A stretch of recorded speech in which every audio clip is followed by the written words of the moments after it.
अस्सलामु अलैकुम वेलकम छु तो यूट्यूब चैनल पे यस नाव छु देसी जायका विद इंशा वीडियो स्टार्ट करने ब्रोट अगर तुम सान चैनल पे नई छु चैनल कर सब्सक्राइब तो वीडियो वज एंडस तम बराबर आज बना बह माज तो गंड यमिच रेसिपी बह तुह शेयर कर तो करो अजिच रेसिपी स्टार्ट यन नी मे 2 कप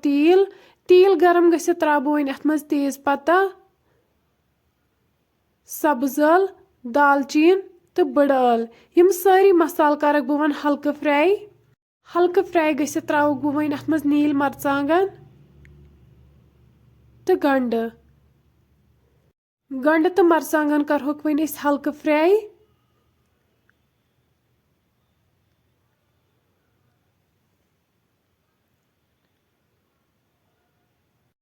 हल्का फ्राई गसित त्राव बह वन अत मज माज युस मे गोडनेथै छलित ओस थोमुत वन त्रावक बह अत मज नून चमचे 2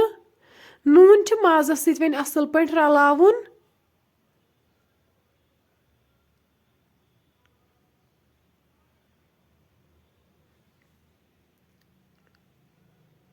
नून रलो माजस सत असल पट तो वन थो बह पेट अट लिड 15 मिनटन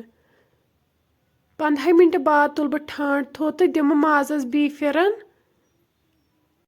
माज तीतिस कालस फ्राई करन यीतिस कालस नी तेल वापस दिए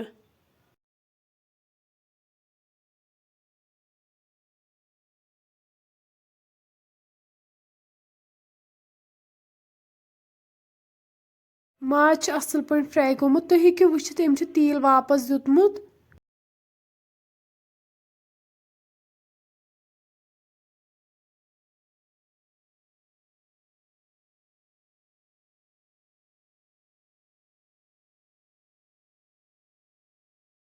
वन त्रा बह यन मरचांगन चमचे 2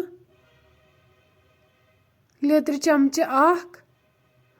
बादियान पाउडर चमचे 1 गरम मसाला चमचे 1 तो सारी मसाल रलावहोक वन अस असल पट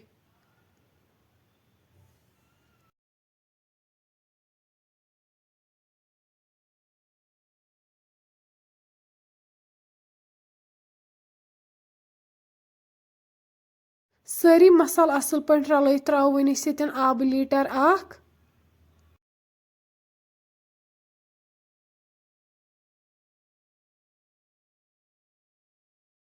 वन थो पे लिड बंद कर दिमहोस 3 to 4 विसल 4 विसल बाद करो वन चेक सोन माज तो गंड बिल्कुल तैयार वन त्रो पे अत दान वल तो बी त्रोहस मेथ